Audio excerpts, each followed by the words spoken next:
Good. How are you doing?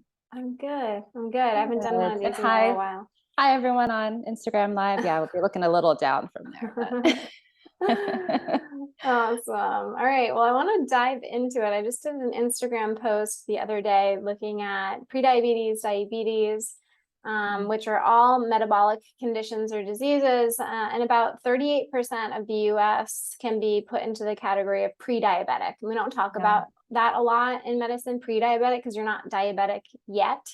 Hmm. But it's a stage right before diabetes, and about 13 to 15% of the US has full-blown diabetes, and these are conditions of lifestyle.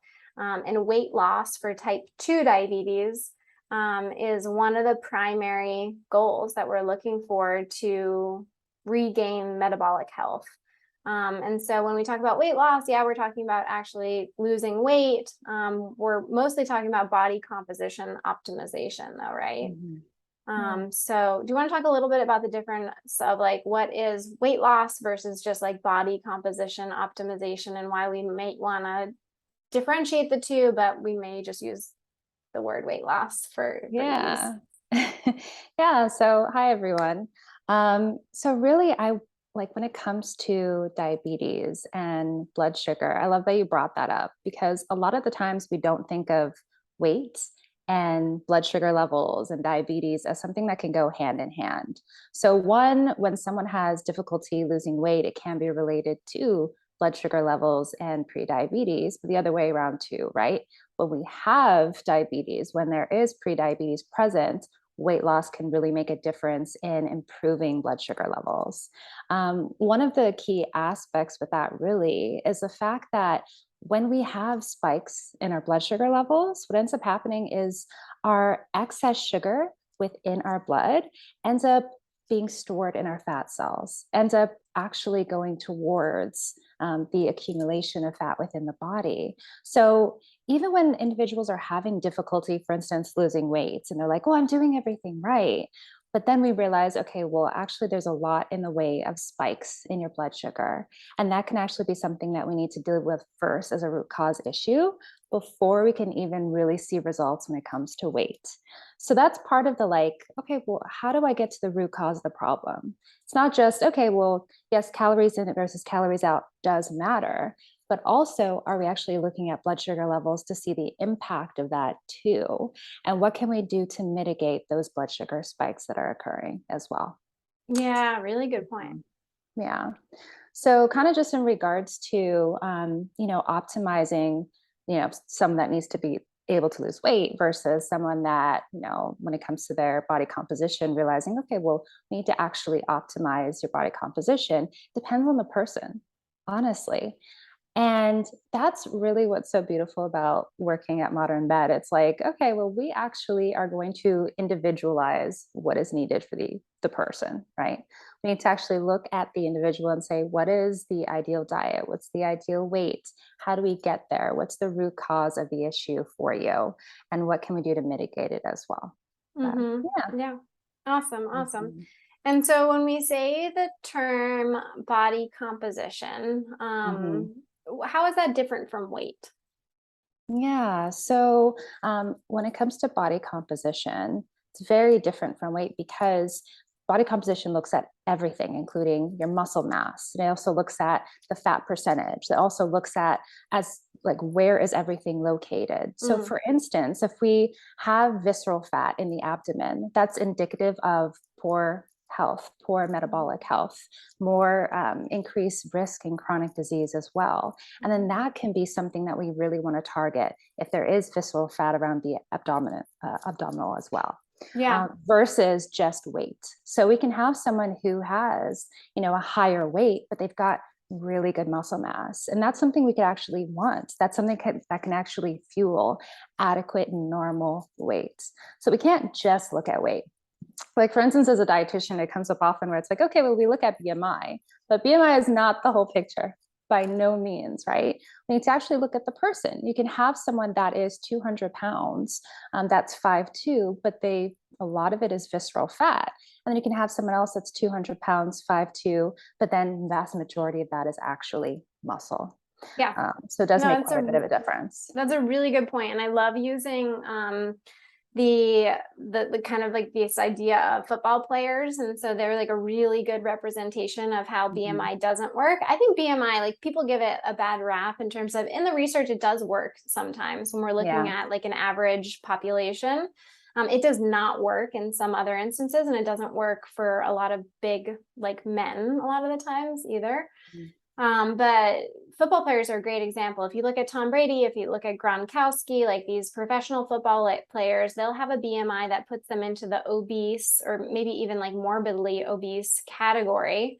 BMI is body mass index. And so it's really just a ratio of your body weight to your height. And so some of these guys are huge. They're really big, but they have tons of lean body mass on them. So Gronkowski is an obese character. He's part of the obese categorization of the BMI. But if you look at his body fat percentage, he's in the low teens, if not. So yeah, if you look at Gronkowski's body weight to height, puts him in the obese category versus you look at his body fat percentage and it's very, very low. And he's very athletic looking.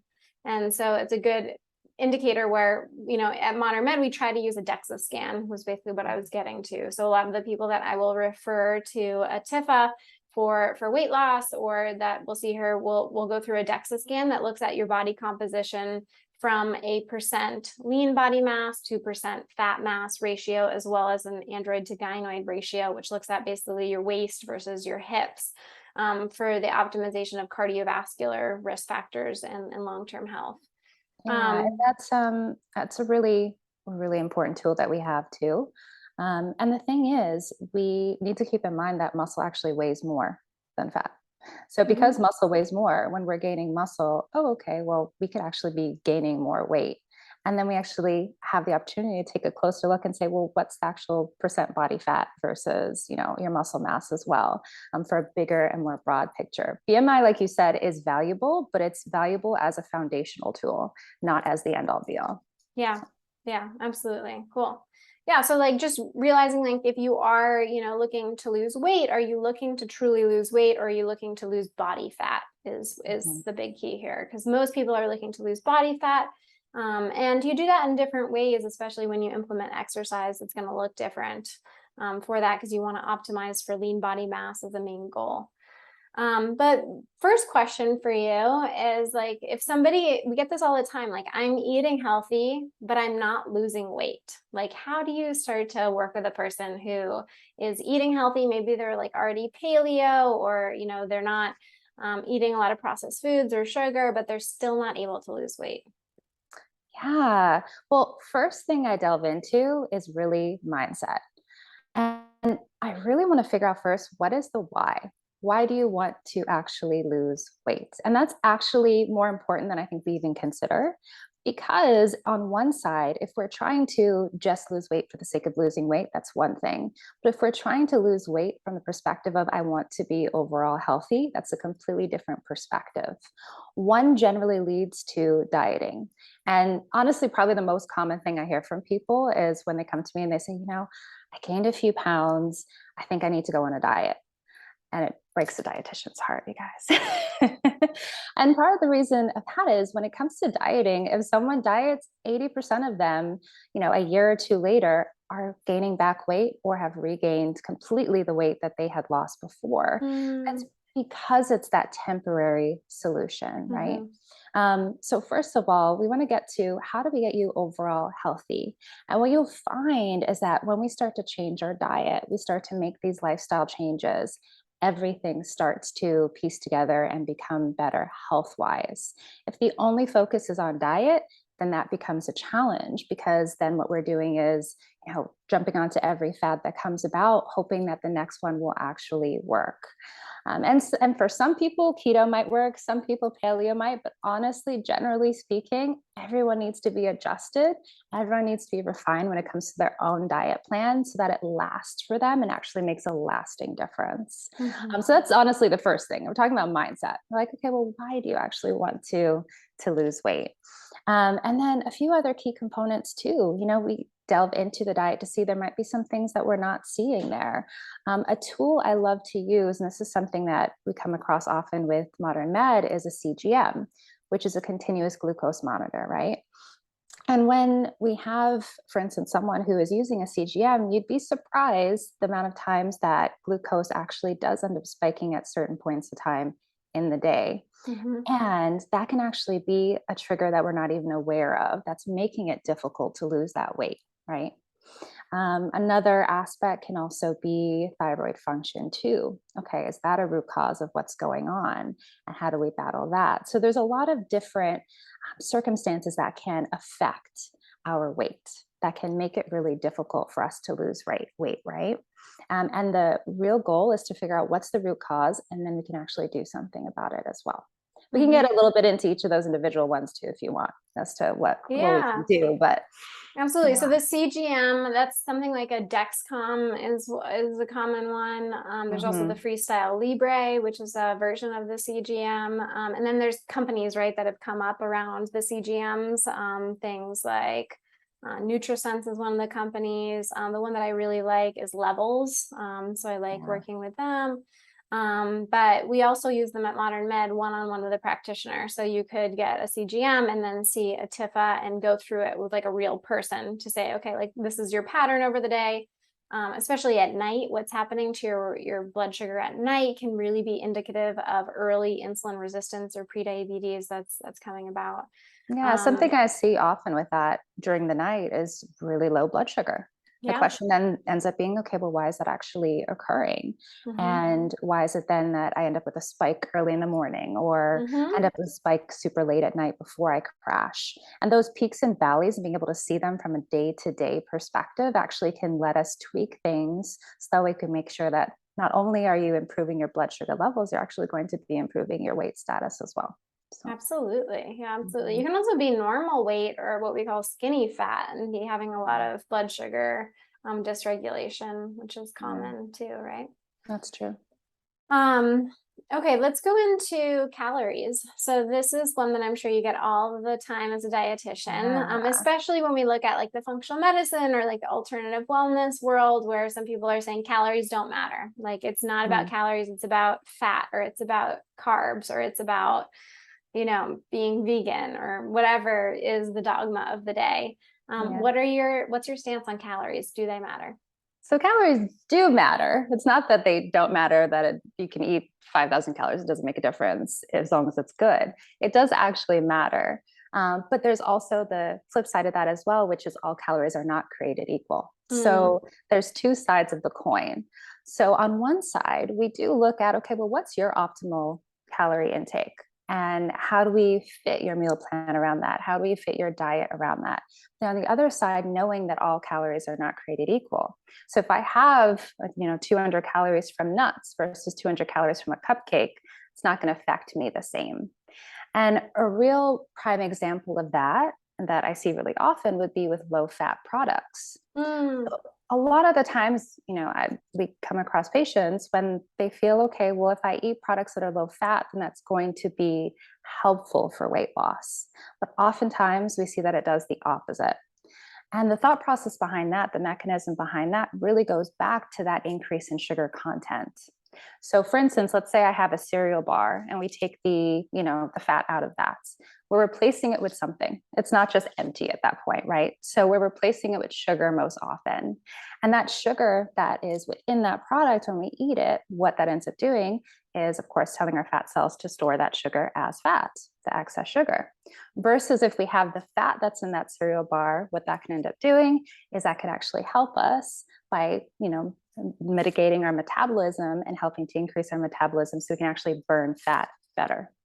I know eating fat can actually help with burning fat too. So there's two sides of it. We look at, okay, well, what is it we're eating, but then also how much are we eating and how do we mitigate the actual calorie intake too?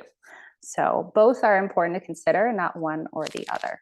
Yeah, absolutely. And having, I always talk about fat, protein, and fiber, but like these are like three things that really help with satiety, just helping you feel full. So, consume 2,000 calories one day and be starving. And like, that's like the day that you want to like raid the snack cabinet at 9 p.m. looking for chocolate, versus Yeah. you could have 2,000 or 2,500 calories the next day, but it's all whole foods, high in fat, fiber, good fat, fiber, and protein, and not be hungry at the end of the day with cravings. Yeah, an important distinction you made there, good fat. Good There's a fat. difference between the healthy fat and the not as healthy fat, right? There totally is. Yeah. What would Yeah. you make that distinction as? Yeah, so healthy fats would fall under the category of, let's say, monounsaturated fats, certain polyunsaturated fats, even some saturated fats. The healthy fats would include like avocado, nuts, good fatty fish as well, and getting in some good quality fats. Some of the more unhealthy fats would be the ones that are a bit more rich in omega-6 rather than omega-3, like for instance, safflower oil or canola oil. And then also the fats that are in processed food too, when we're eating, cakes and cupcakes, and the fats that are in that are the ones that end up being more unhealthful for us versus healthy.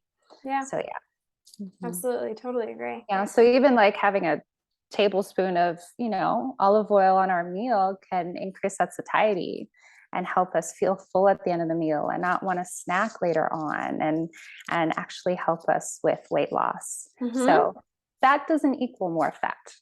Yeah, no, I think that's a really good point. And if we have like a cup of olive oil on top of every meal, which is going to increase, I mean, that's insane, but fat's also one of the most it is the most calorie dense nutrient that we have is fat.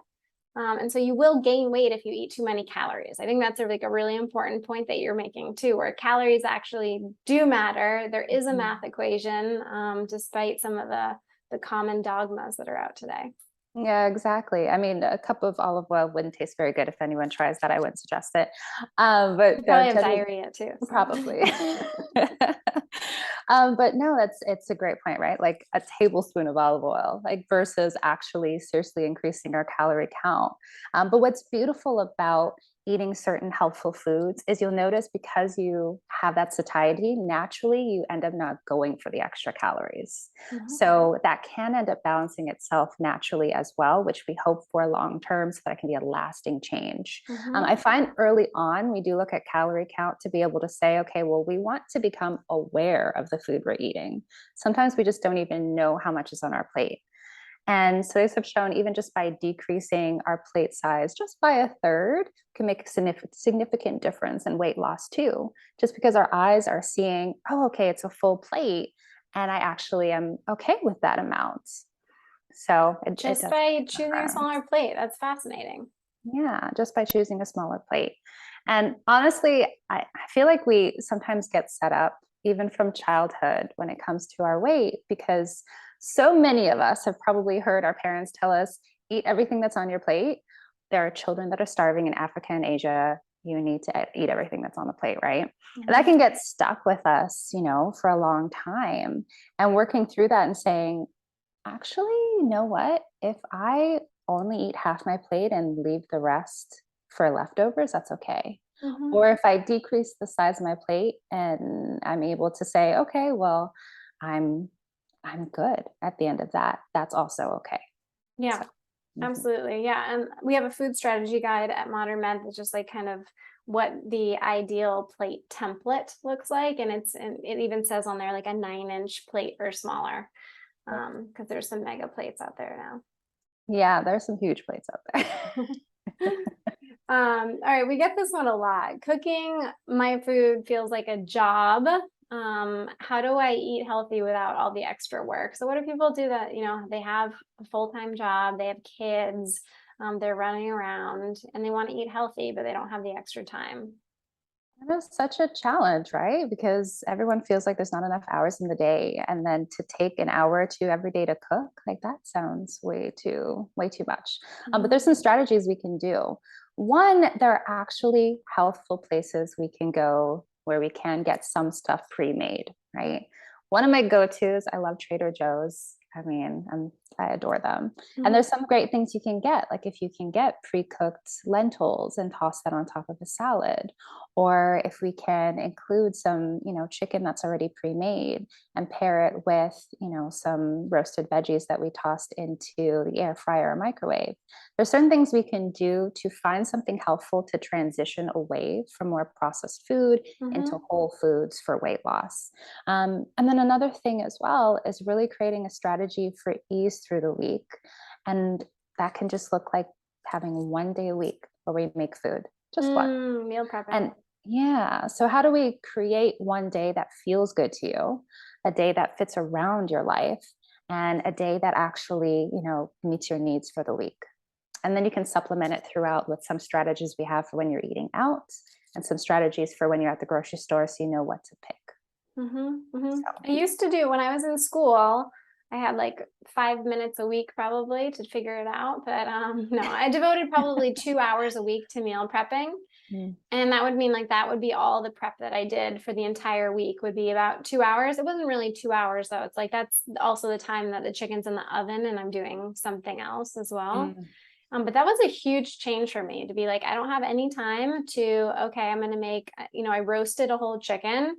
I put a bunch of sweet potatoes in the oven and I roasted a bunch of like broccoli, Brussels sprouts, cauliflower, and that was it. And it was like pretty mm, much some variation of that for 4 years mm. in naturopathic school just to get me by because I didn't have any money at that time, so I didn't even have the option to eat out. And I wanted to eat healthy. I wanted to be practicing what I was preaching too. Yeah, no, exactly. I mean, being able to make a big batch of something rather than just one portion is a really big deal. Like I Hmm. can't tell you how many times I come across circumstances where someone's only making enough for the night. And I'm like, it's a lost opportunity. If we're not making two, three, four portions of it, Meals. you're Yeah, making good your point. life hard later on. So, like a big batch of soup, for instance, super easy to do. If you make a lentil soup, freeze it in portions, you have it for later on in the week, right? Hmm. Or boiling eggs. And, you're like, oh, I can grab an egg with some peanut butter and an avocado through the week. And I'm like, okay, good for breakfast. So Hmm. little things are, like you're saying, just strategies of how do I make something within 2 hours and be done, Yeah. not have to think about Yeah. it. I kind of love this game, so I want to go in on it. Like boiled eggs, that's like Mhm. been a health hack for me for sure. Is just having a bunch of hard boiled eggs in the fridge because you can peel them as either like part of a big meal or a snack. Roasted chicken, I also put on that health hack. Yeah. So just like a full roasted chicken feeds me for a lot of days. What are other things like that that are like kind of good, snacks to keep in the fridge or things? Yeah. Yeah. So what you had brought up, which is roasted veggies, which is great. You can go to the grocery store and pick up 5 veggies, and you can pick up 5 different ones every week, get a little variety in there, and just batch roast. Or you're like, okay, well, let's add some seasoning, toss in the oven. I've got myself cauliflower, broccoli, asparagus, and I'm set for veggies for the week. Awesome. Another thing too is you can actually batch your salad and just not put the dressing on it. You're like, okay, everything's made. It's already cut up. It's already in there. You can even put it in a nice little jar. And then the Mhm. only thing you're doing is grabbing the jar and the dressing. And that's it.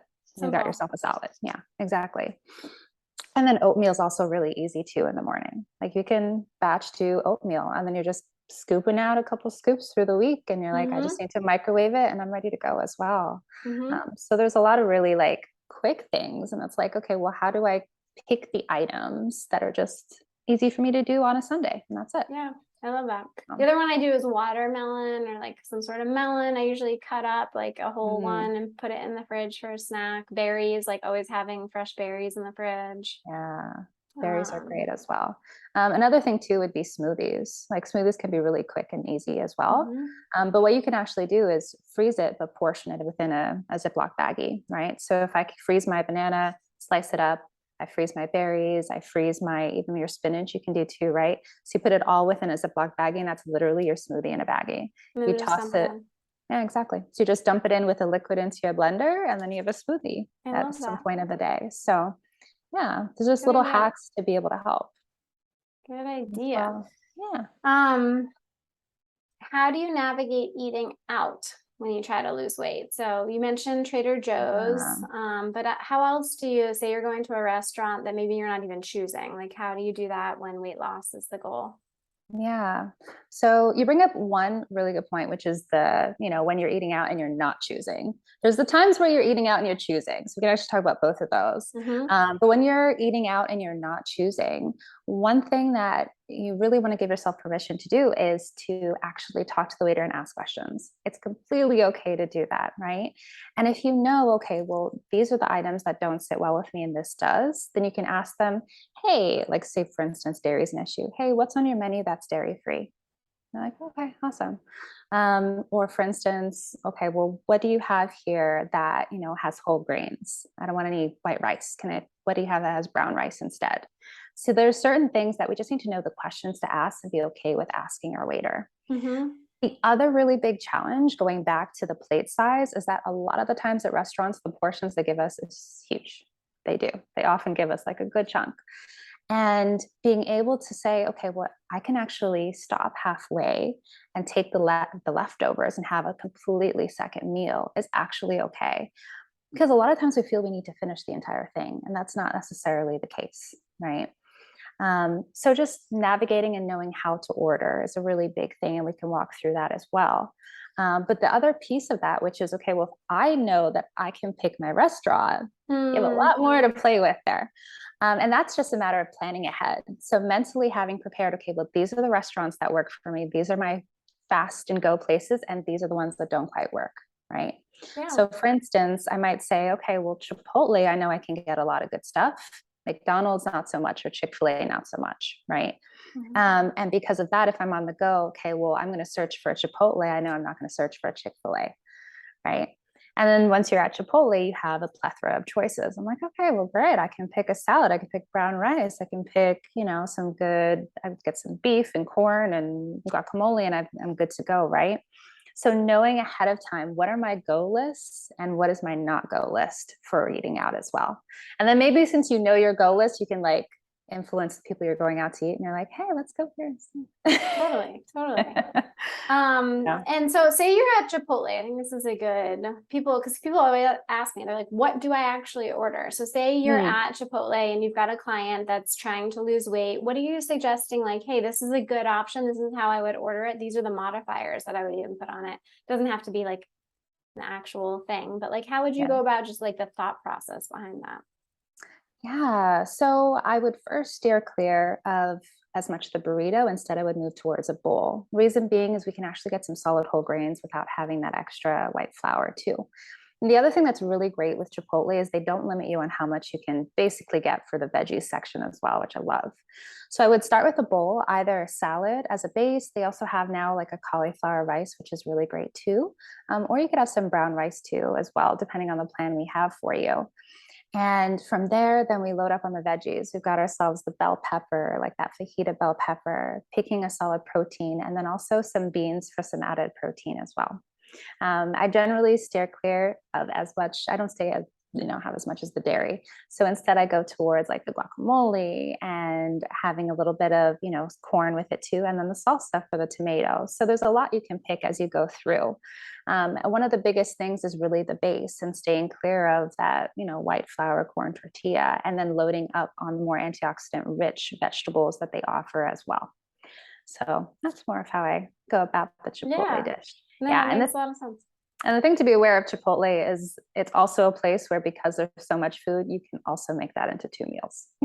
Yeah, yeah. Something that I've recommended to patients before is like when the food comes, ask for a to-go box right off the bat and just put half of it in to begin with. If you're starving and you've already eaten half and you've waited a few minutes, then you can always eat more, but just to visually change your perception of like what a full meal actually is. It's almost, for most restaurants, it's like half of the actual meal would be an actual meal, right? Yeah, exactly. And I mean, I love the point that you bring up, which is just waiting a little bit too. Because even with just waiting, it's important for us to take the time to realize, okay, well, am I still hungry?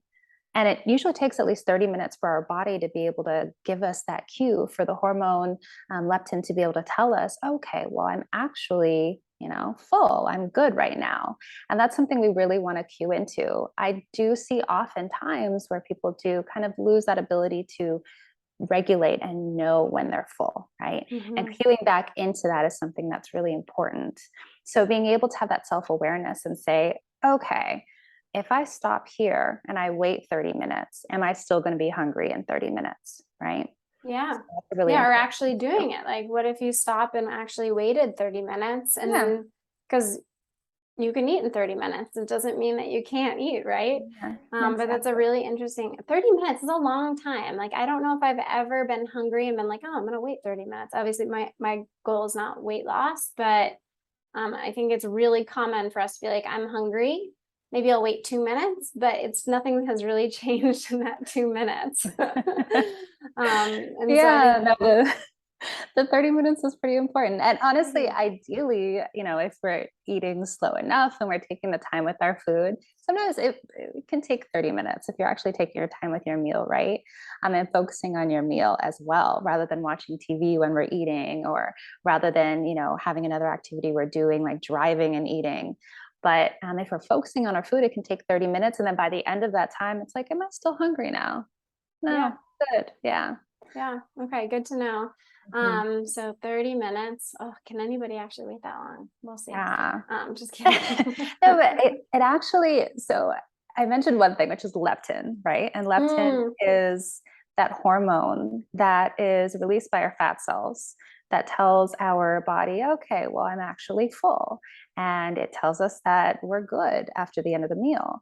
But what can actually happen is a condition or a circumstance called leptin resistance, which is we are getting to the point where our body is not responding to leptin. And our body's releasing more and more leptin saying, listen to me. And it's just not happening, right? And there's a process for us to actually reverse that and say, okay, well, how do we get back to listening to leptin? How do we get back to listening to our cues and what's going on? Because it can happen often where when we're eating processed food, or when we're really stressed or not getting enough sleep and we're not focusing on ourselves and our health, our leptin can be ignored. And then mm-hmm. overeating can happen. And it can be really difficult to be able to portion control and understand what we should and shouldn't eat. So that's also a process too. No, and I see that all the time. And this is like my argument against intuitive eating, right? And I don't want to say I Mhm. have an argument against intuitive eating. I'm very much into intuitive eating, with the respect of if you have the ability to sense when you're actually full. And I think this is the caveat, right? Is that you can lose that ability to really sense what your body is signaling because of leptin resistance or insulin resistance, or that you've normalized what full should be, and that's actually not you're like 30 minutes past full. Mhm. And so what are your thoughts on intuitive? Well, first of all, what is intuitive eating? I don't think everybody knows what that is. And then what are your thoughts as a dietitian on that?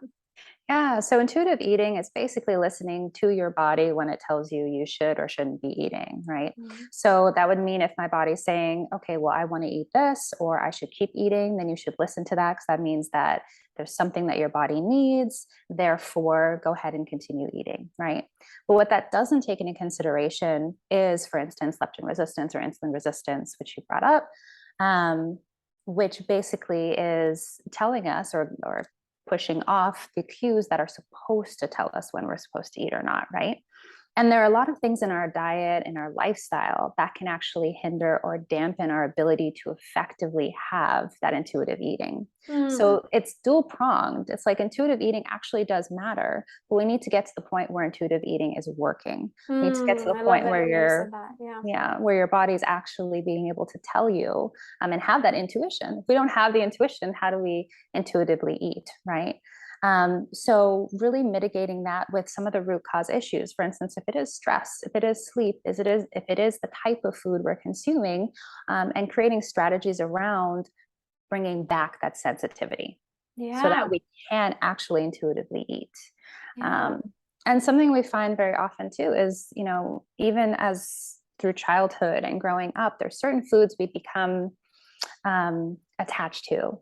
There's certain foods we love and that are nostalgic to us, but might not be the best for us, right? Mm, Almost like our taste buds have been acclimated to a certain type of food, right? But what you'll notice is when we make shifts, let's say, for instance, you're used to candy as a kid, when we make shifts over time, you might actually realize that blueberries are sweet. Then actually Mm. realize that nuts, almonds have a little sweetness to it, right? And it's because you've sensitized your taste buds to be able to recognize that and shift over to knowing what types of foods actually work for you versus not.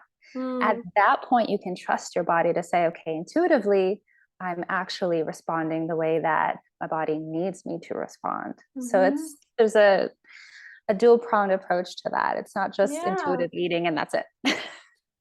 Yeah, I mean, this gets to a larger conversation of intuition at large, right? And I was having a conversation with my boyfriend the other day where I was watching a child, and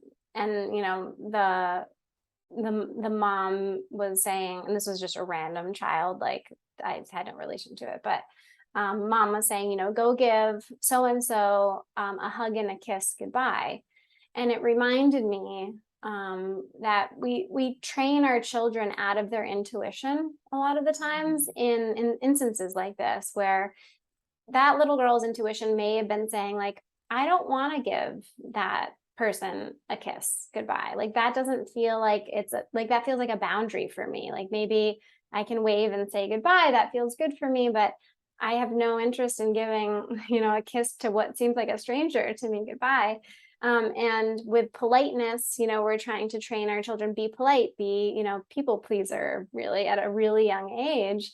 And so, kids learn, okay, I'll just kiss and hug even if I don't feel like it. And we do the same thing with food with our children, right? You brought it up earlier where it's like finish your plate, make sure you clean your plate.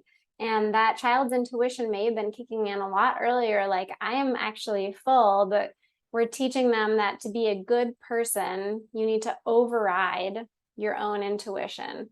And I think there's like, I'm not a parent, first of all. So that's a huge caveat where, I could look at this 3 years from now and be like, oh, I didn't know shit.